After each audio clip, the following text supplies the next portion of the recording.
Avant de plonger dans cette histoire incroyable, pensez à vous abonner à la chaîne et à activer la cloche. Ici, chaque récit a quelque chose à dire, et vous ne voudrez pas en manquer un seul. La ville de Chicago s'éveillait lentement sous un ciel gris chargé de nuages. Les rues bruissaient déjà de la vie matinale, voitures pressées, passants emmitouflés dans leurs manteaux, clameurs lointaines d'un marché qui s'installait. Dans ce quartier populaire, les tensions étaient fréquentes. Les jeunes traînaient sur les trottoirs, toujours à l'affût de quelqu'un à provoquer, et les habitants, habitués à ces provocations, passaient souvent leur chemin pour éviter les ennuis.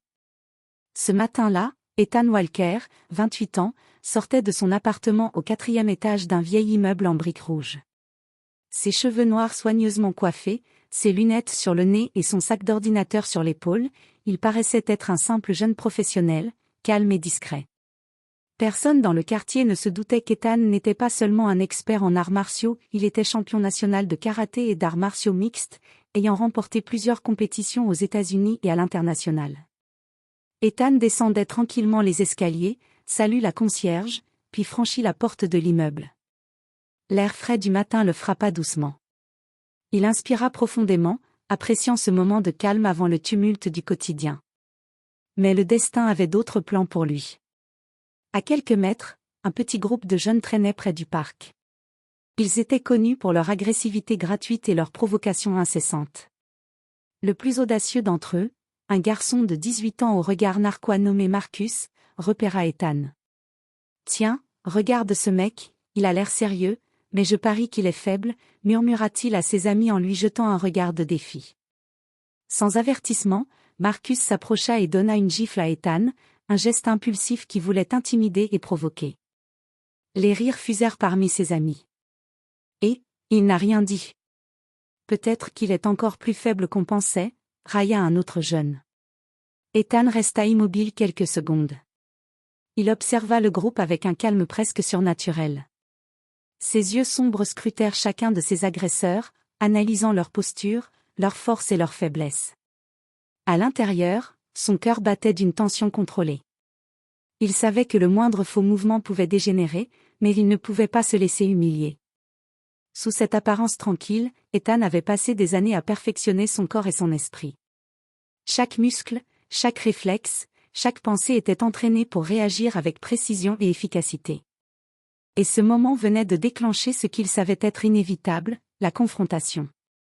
Le parc était silencieux autour d'eux, mais Ethan sentait les regards des passants qui commençaient à s'arrêter, intrigués par la tension dans l'air. Le calme avant la tempête. Une tempête qu'aucun des jeunes provocateurs n'avait jamais imaginé affronter. Et ainsi, sans un mot, le destin de tous allait basculer en un instant. Ethan resta immobile quelques secondes après la gifle, son regard sombre fixé sur Marcus. Le rire des provocateurs résonnait dans l'air froid du matin, mais il ne broncha pas. Il sentait chaque battement de son cœur, chaque souffle, chaque mouvement possible de ses adversaires. Les passants commençaient à s'arrêter, certains surpris, d'autres hésitant à intervenir. « Et mec, tu vas faire quoi » ricana Marcus, approchant sa main pour une deuxième gifle. « Oh, attends, t'es peut-être encore plus faible que je pensais. » Ethan inspira profondément. Puis, dans un mouvement fluide, presque imperceptible, il recula d'un pas et fit un léger pivot. Il ne cherchait pas à frapper pour blesser, son but était de neutraliser la menace avec précision. Les provocateurs, pensant le dominer, ne remarquèrent pas le changement subtil dans son langage corporel. Soudain, Marcus lança un coup de poing en avant. Ethan esquiva facilement, laissant le poing passer de quelques centimètres à peine. Dans un enchaînement rapide et maîtrisé, il effectua un balayage de jambes, utilisant la force du jeune homme pour le faire tomber au sol sans le blesser gravement. Les autres jeunes furent choqués. « Qu'est-ce que tu fais » s'exclama l'un d'eux, reculé instinctivement. Il n'avait jamais vu quelqu'un réagir avec autant de contrôle et de précision. Ethan ne parla pas. Il se contenta de regarder chacun de ses adversaires, analysant la prochaine action. Ses gestes étaient calculés, chaque esquive, chaque déplacement, chaque contre-mouvement était exécuté comme dans un combat chorégraphié. En moins de 30 secondes, les 4 jeunes étaient au sol, désorientés, haletants. Un silence pesant tomba sur le parc. Les passants retenaient leur souffle, certains se précipitant pour filmer, d'autres simplement fascinés. Puis, un des jeunes, encore étourdi, murmura. C'est Ethan Walker, le champion. Ethan les aida à se relever, toujours calme, toujours maître de lui-même. Il sourit légèrement et dit d'une voix posée. La prochaine fois, réfléchissez avant d'attaquer quelqu'un. La violence gratuite n'est jamais une solution. Les jeunes, humiliés mais indemnes, prirent la fuite, leur rire moqueur remplacé par la peur et le respect. Ethan reprit son chemin vers le café, comme si rien ne s'était passé, mais au fond de lui, il savait que ce moment venait de changer quelque chose. Dans ce quartier où la peur et l'arrogance régnaient, quelqu'un venait de réapprendre une leçon essentielle, ne jamais sous-estimer la force tranquille d'une personne disciplinée. Après avoir quitté le parc, Ethan marchait lentement vers son café préféré, ses pas calmes et réguliers. Le froid de Chicago mordait sa peau, mais il ne le remarquait même pas. Son esprit était occupé par l'altercation, analysant chaque détail, chaque mouvement des jeunes. Il savait qu'il ne s'attendait pas à sa riposte et que la nouvelle allait se répandre rapidement. En entrant dans le café, il fut accueilli par le parfum familier du café fraîchement moulu et le léger murmure des clients. La barista, une jeune femme souriante nommée Lily, leva la main pour le saluer. « Bonjour Ethan. »« Comme d'habitude ?»« Oui, merci, Lily, » répondit-il en déposant son sac. Mais avant même qu'il puisse s'installer, le bruit d'un téléphone attirait son attention. Un client lui montra discrètement son écran. La vidéo de l'altercation circulait déjà sur les réseaux sociaux. Les images floues montraient Ethan esquiver, neutraliser et relever les jeunes au sol. Le titre affiché en lettres majuscules. Le mec giflé dans le parc n'est pas ce qu'il semble. Bientôt, les regards se tournèrent vers lui. Certains clients le reconnurent et murmurèrent son nom avec admiration. C'est lui. Ethan Walker, le champion. Ethan s'assit, hochant la tête avec modestie, mais à l'intérieur, il sentit un mélange étrange de satisfaction et de responsabilité. Son action, bien que nécessaire pour se défendre, avait déjà commencé à inspirer les autres. Quelques jeunes du quartier qu'il avait observés au parc commencèrent à arriver timidement, curieux, presque timides. L'un d'eux, un adolescent nommé Jamal, s'approcha et murmura. « Monsieur, vous pourriez nous apprendre à nous défendre ?» Ethan sourit légèrement. Il se leva et posa une main rassurante sur l'épaule du jeune garçon. La défense ne consiste pas à frapper plus fort. Elle consiste à rester calme, à contrôler ses émotions et à protéger ceux qui ne peuvent pas se défendre. Si vous voulez apprendre, commencez par ça. Les jours suivants, l'histoire fit le tour du quartier. Les jeunes provocateurs qui avaient osé l'attaquer furent pris en grippe par leur père, humiliés par leur propre arrogance. Mais surtout, Ethan commença à comprendre que son rôle allait bien au-delà de la simple self-défense. Dans ce quartier, les jeunes avaient besoin de modèles, de personnes capables de montrer qu'il est possible de se défendre sans tomber dans la violence aveugle. Et tandis qu'il servait son café aux habitués, un sentiment de mission commençait à naître en lui. Il ne voulait plus seulement être un champion dans les compétitions, il voulait être un champion pour son quartier, pour ceux qui avaient besoin de force, de discipline et d'exemple. La tranquillité relative du quartier changea ce soir-là. Ethan venait de fermer le café après une longue journée. Les rues étaient désertes, éclairées par des lampadaires jaunis qui jetaient des ombres inquiétantes sur le trottoir. Il respirait l'air frais, appréciant ce moment de solitude, quand un bruissement derrière lui attira son attention. 3 silhouettes émergèrent de l'obscurité. Le leader, un homme imposant au regard froid et calculateur nommé Victor Kane, s'avança. Contrairement aux jeunes provocateurs du parc, cet homme n'était pas là pour rigoler. Son sourire narquois ne laissait aucun doute sur ses intentions. « Ethan Walker » dit Victor d'une voix grave, « j'ai entendu parler de tes exploits. Impressionnant, mais crois-moi, tu n'as encore rien vu. » Ethan garda son calme, observant chacun des mouvements de Kane et de ses 2 complices. Son expérience en arts martiaux lui avait appris à lire l'intention des adversaires avant même qu'ils ne bougent. Il comprit immédiatement que ce n'était pas un simple défi pour impressionner, ces hommes étaient entraînés et dangereux. « Je n'ai rien fait contre vous, » répondit Ethan, sa voix ferme mais posée.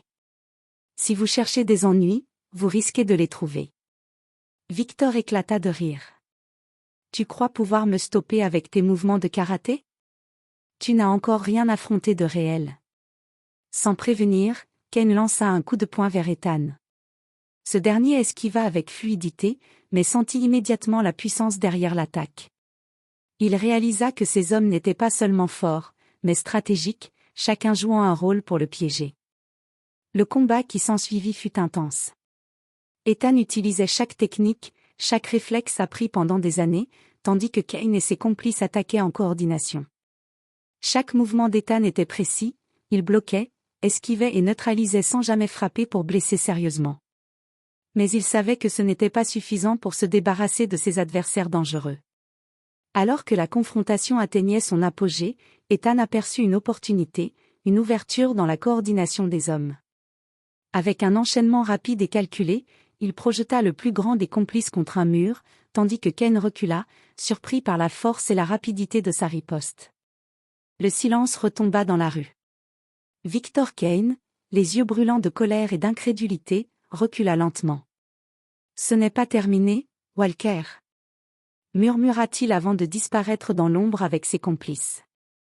Ethan resta seul, haletant légèrement, mais son esprit était déjà en alerte.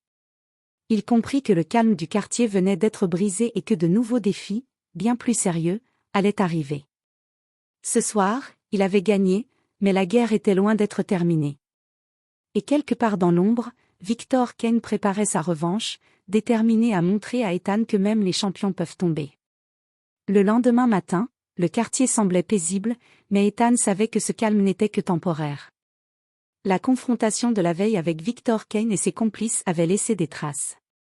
Les habitants chuchotaient à propos du mystérieux héros du parc, et plusieurs jeunes du quartier venaient timidement le saluer. Ethan décida de ne pas rester passif. Il savait que l'ombre de Kane et de ses hommes planait toujours sur le quartier. Avec patience et discipline, il commença à enseigner aux jeunes habitants les bases de la self-défense.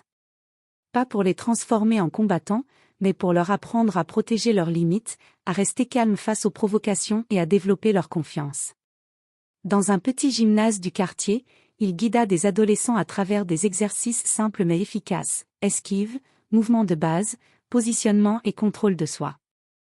Parmi eux, Jamal et quelques autres jeunes qu'Ethan avait remarqués au parc montraient un intérêt particulier. Leur admiration pour Ethan grandissait, non seulement pour ses capacités physiques, mais aussi pour sa sagesse et sa patience. Cependant, Ethan savait que la vraie menace ne venait pas des jeunes imprudents, mais de Victor Kane. Kane n'était pas un homme à se laisser humilier facilement. La veille, il avait disparu dans l'ombre, et Ethan pressentait qu'il préparait quelque chose de bien plus dangereux. Pendant qu'Ethan enseignait à ses élèves, il sentit un frisson d'inquiétude. Une voiture noire ralentit à l'angle de la rue. Ethan leva les yeux et reconnut l'un des complices de Kane, observant discrètement le gymnase. L'attention du jeune homme suffit à Ethan pour comprendre que Kane préparait son prochain coup. Au lieu de paniquer, Ethan resta calme. Il savait que la violence n'était pas la solution immédiate. La préparation, la stratégie et la protection de son quartier étaient essentielles. Il renforça la discipline de ses élèves, leur expliquant que la vraie force ne réside pas dans le poing ou le coup, mais dans la maîtrise de soi et la solidarité. Les jours suivants, Ethan devint un symbole pour le quartier. Les habitants et les jeunes venaient le voir non seulement pour apprendre, mais pour chercher conseil, inspiration et courage. Mais au fond, Ethan savait que ce n'était qu'une préparation. Victor Kane reviendrait, et cette fois, le combat ne serait pas seulement physique, il serait stratégique, émotionnel et dangereux. Le calme apparent masquait une tempête qui approchait. Ethan, en tant que protecteur du quartier, se préparait à affronter le plus grand défi de sa vie. La confrontation avec Kane n'était plus une question de choix, mais une nécessité. Les jours passèrent, mais le quartier ne retrouva jamais complètement sa tranquillité. Ethan sentait que Victor Kane préparait son prochain mouvement, et il savait que ce ne serait pas une simple provocation. Kane cherchait à l'humilier publiquement et à reprendre le contrôle par la peur. Un soir, alors qu'Ethan fermait le gymnase après une séance avec ses élèves, un bruit sec résonna dans la ruelle derrière lui. Avant qu'il ne puisse réagir, 3 hommes surgirent de l'ombre. Mais cette fois, ce n'étaient pas seulement des provocateurs inexpérimentés. Kane était là, accompagné de 2 hommes imposants et armés. « Bonsoir, Walker, » dit Kane, sa voix froide et tranchante comme une lame. « Tu pensais pouvoir m'éviter ?» Ethan recula légèrement, évaluant la situation.